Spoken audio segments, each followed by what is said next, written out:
Fala nação, beleza? Chegando com mais um vídeo react aqui pra você, hein?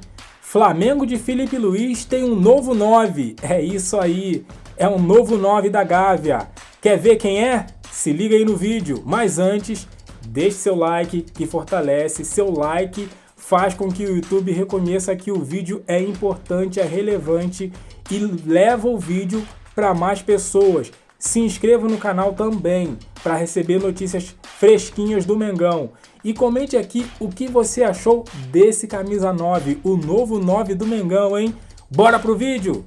Informações do Flamengo que venceu o Juventude por 4-2 em mais uma boa partida dos jogadores do Flamengo, jogadores comandados pelo técnico Filipe Luís, e o Flamengo voltando a fazer 4 gols em um jogo, algo que não acontecia desde julho, desde aquela vitória em cima do Atlético Mineiro. Vocês vão se recordar que também foi por 4-2. Antes de mais nada, galera, eu estava aqui preparando meu roteiro para esse vídeo de agora, e eu estava nas redes sociais dando uma olhada, zapeando ali e tal, e eu tô vendo uma galera, inclusive jornalista, dizer que a expulsão do Nenê ontem só aconteceu porque foi contra o Flamengo. Só para contextualizar, o árbitro expulsou o Nenê porque se sentiu ofendido após um palavrão que o jogador disse ali durante a conversa com o árbitro, durante uma cobrança do árbitro.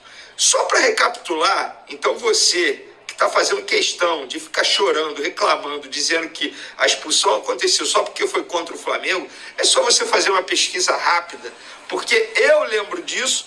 Eu só fui ver qual ano era, porque eu estava na dúvida se tinha sido em 2020 ou 2021. Mas em 2020, em um jogo contra o Fluminense pelo Campeonato Carioca, o Gabigol foi expulso pelo mesmo motivo, por ter dito um palavrão na ocasião para o árbitro, ali no fim do jogo, já nos acréscimos.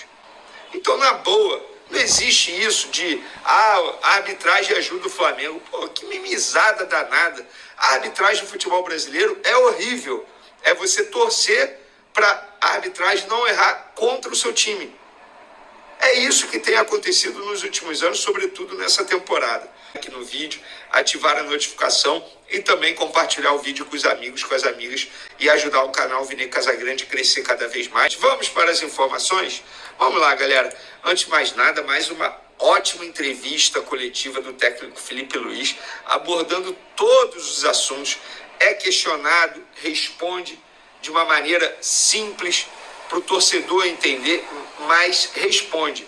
E também é ele que fala. Ele não coloca nenhum auxiliar, nenhum preparador físico, não. É ele que fala. E sim, isso é uma crítica ao ex-treinador do Flamengo, Tite, que tinha uma entrevista coletiva horrível, péssima, não sabia se comunicar com o torcedor. Acho que grande parte da derrota dele na passagem pelo Flamengo envolve muito a comunicação também. Ele não sabia se comunicar com o torcedor, e muita gente acha que entrevista coletiva é bobagem, não serve de nada. Não, é ali que o treinador, o jogador, ele tem a oportunidade de falar, de explicar o que ele decidiu, as decisões tomadas durante o jogo para o torcedor, não é para a imprensa. E nessa entrevista coletiva foi sensacional. O Filipe Luís abordou vários assuntos esses que eu vou trazer para vocês aqui. Inclusive, alô Gabigol, abre o olho. Filipe Luís achou um 9 no elenco do Flamengo e esse 9 vai brigar pela titularidade com você, Gabigol. Já eu vou explicar essa situação para vocês. Sobre gols sofridos, o Flamengo fez 4, mas tomou 2. Ele foi questionado sobre isso. Ele falou, como falei, sempre pressionar alto e propor com os 10 jogadores. Você corre riscos. É um risco que eu sei que vou correr. Sempre vão existir erros. Claro que esses erros têm que ser corrigidos, treinados e melhorados. Mas eu sou consciente. Eu sei que vão acontecer. E hoje foi um erro. Um erro que os 2 Léos, no caso, Léo Pereira e o Léo Ortiz, os jogadores que estavam fazendo a zaga do Flamengo, os 2 Léos sabem que aconteceu. Não preciso nem falar para eles, mas sempre com a confiança do treinador de que eles têm que fazer o que eu peço. E eles estão fazendo. Alguns momentos vão criar desajustes na defesa. Claro que não gosto de tomar gol, não quero tomar gol. Vou fazer de tudo para corrigir durante a semana. Treinar esse aspecto da vigilância para poder ter a bola com mais segurança. E na boa, assim, já que ele tocou no assunto Léo, ciente, eu sei que vão acontecer. E hoje foi um erro. Um erro que os 2 Léos, no caso, Léo Pereira e o Léo Ortiz, os jogadores que estavam fazendo a zaga do Flamengo. Os dois Léos sabem que aconteceu, não preciso nem falar para eles, mas sempre com a confiança do treinador de que eles têm que fazer o que eu peço. E eles estão fazendo. Alguns momentos vão criar desajustes na defesa. Claro que não gosto de tomar gol, não quero tomar gol. Vou fazer de tudo para corrigir durante a semana. Treinar esse aspecto da vigilância para poder ter a bola com mais segurança. E na boa, assim, já que ele tocou no assunto Léos, a dupla de zaga, eu penso que a dupla de zaga tem que ser Fabrício Bruno e Léo Ortiz. Por quê? E eu vou justificar essa minha fala aqui, porque eu faria isso. Com Fabrício Bruno e Léo Ortiz, você teria velocidade. Fabrício Bruno tem uma velocidade absurda. Quer queira ou não, é muito difícil ganhar do zagueiro rubro-negro na velocidade. Tem uma explosão muito boa, mas não tem uma saída de bola muito boa. O que o Léo Ortiz tem em excelência. Então, acho que os dois se completam. E, além do mais, os dois jogaram juntos durante muito tempo, nos tempos de Red Bull Bragantino. Eles se conhecem dentro de campo. Já tem entrosamento.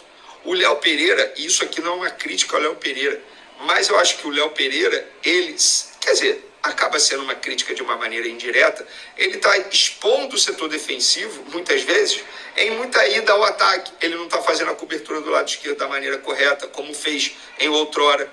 Então, acho que o Léo Pereira, nesse momento, merece ficar como opção no banco de reservas e o Fabrício Bruno ser titular. Inclusive, o Felipe Luiz foi questionado sobre o Fabrício Bruno e ele disse: Fabrício, como eu falei em outras coletivas, é um jogador espetacular. Para esses jogos agora, preferi começar com o Léo Ortiz e Léo Pereira por uma questão estratégica.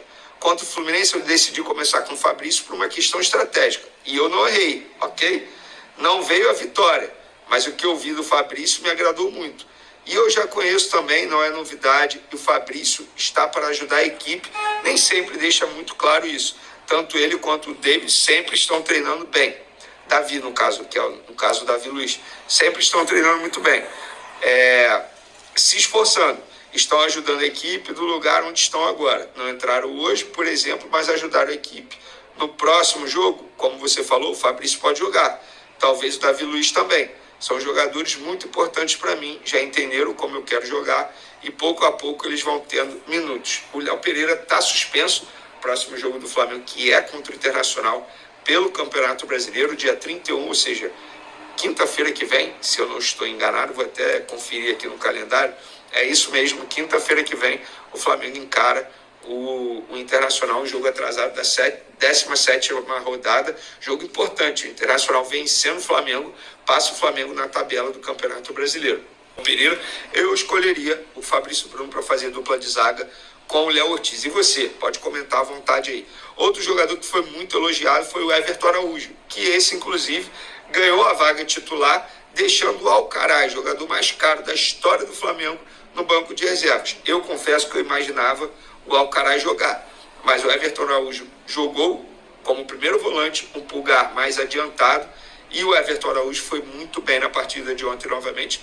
A mim, não me espanta, não me surpreende, sempre acompanho o Everton Araújo desde os tempos de categoria de base, desde os tempos de Volta Redonda, inclusive, porque ele é cria das categorias de base de Volta Redonda, e o Felipe Luiz disse sobre o Everton Araújo.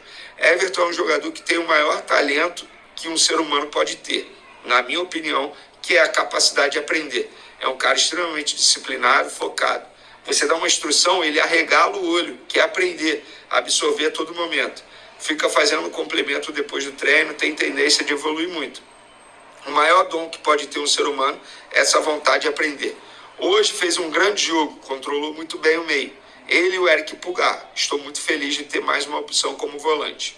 Tá aí, elogios ao Everton Araújo. Agora vamos para a informação principal do vídeo, que isso me chamou muita atenção e eu fui apurar os bastidores dessa situação, porque o Gabigol pode ter a titularidade, está com a titularidade ameaçada, porque o Felipe Luiz achou, entre aspas, um outro camisa 9 dentro do elenco, e não é. E isso é bom até pro próprio Gabigol, cara, porque ele com uma sombra, ele pode até render mais, né? Porque o Pedro tá machucado, então ele não tem ninguém ali pra fungar no cangote dele, né? Então, com esse 9 aí que o Felipe Luiz conseguiu dentro do elenco, pode dar fazer uma briga boa entre ele e o Gabigol.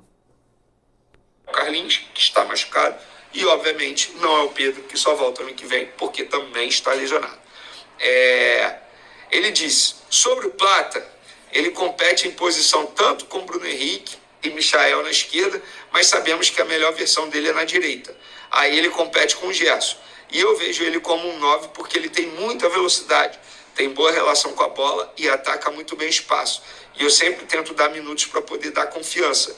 Ele é muito importante para a gente. Hoje entrou e fez um jogo excelente, mas ele sempre tem a tendência a tirar para a posição dele.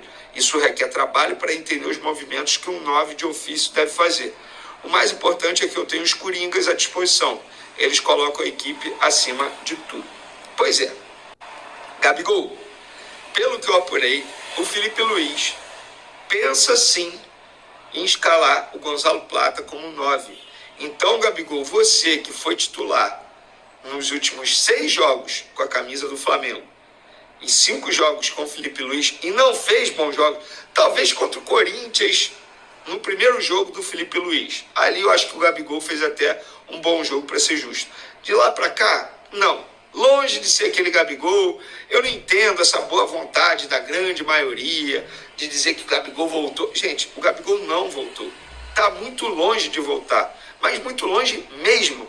A partida de ontem do Gabigol, embora ele tenha feito um gol de pênalti, e que bom que fez, porque querendo ou não isso dá mais confiança ao atleta, que estava 14 jogos sem marcar, ele fez um gol, beleza, mas a atuação em si foi horrível, gente, horrível. Lento, sem velocidade, sem noção de campo, impedimento aí, sem noção tática, sabe? Você vê que o jogador, o Gabigol, ele tá fora de ritmo dos demais atletas. Parece que ele caiu hoje no Flamengo e tá fazendo a sua estreia hoje no Flamengo, mas não é assim. Tem que voltar a ser o velho e bom Gabigol. Pô, tá fazendo estreia todos os jogos, hein? Caraca. É uma realidade. Enquanto isso, o Felipe Luiz, de maneira brilhante, busca uma outra opção. Viu no Gonzalo Plata. Eu acho uma baita opção. Primeiro, tem velocidade, tá? Tem drible, tem arranque. Foi o que o Felipe Luiz falou aí. Se ele começar a pegar uma noção de como joga o 9, Gabigol, você vai perder essa vaga. Porque o Gonzalo Plata, ele acabou de chegar, ele tem 9 jogos, poucos minutos em campo com a camisa do Flamengo, já fez o seu primeiro gol com a camisa do Flamengo, isso dá mais confiança, e é óbvio que ele tá doido para se tornar titular na equipe do Flamengo. Como o Tite gostava de dizer, o campo fala. Então, abre o olho, Gabigol, você pode perder a vaga de titular. Lembrando que você tem poucos dias para provar que merece a renovação de contrato com o Flamengo. E por falar em gols, o Flamengo superou os 100 gols em 2024. São 101 gols, para ser mais exato, tá? Na partida de ontem. Em 65 partidas, 25 jogadores diferentes do elenco marcaram as redes adversárias. O top 5, Pedro continua em primeiro, obviamente, 32 gols em 45 jogos, nossa, um número absurdo. Arrascaeta, 9 gols em 43 jogos. Bruno Henrique, 8 gols em 50 jogos. Cebolinha, 6 gols em 32 jogos. Luiz Araújo, 6 gols em 52 jogos. Olha isso, o Gabigol vem logo depois, 6º colocado aí no ranking de artilharia dos jogadores do Flamengo, com 5 gols, gente. É muito pouco, Me desculpa vocês que defendem o Gabigol, a boa, mas eu preciso ser honesto. Eu preciso fazer uma análise fria e sincera. A temporada do Gabigol é ridícula, gente. É ridícula. Bom, se você pensa diferente, fique à vontade, pode comentar aí também. Tamo junto, uma ótima semana a todos vocês. É isso aí, nação! Esse foi mais um vídeo react pra você, hein? E olha, notícias todos os dias aqui do Flamengo, hein? Notícias do Flamengo aqui, fresquinhas pra você. Então, se inscreva no canal, hein? Se inscreva no canal para não perder nada. Valeu, até a próxima!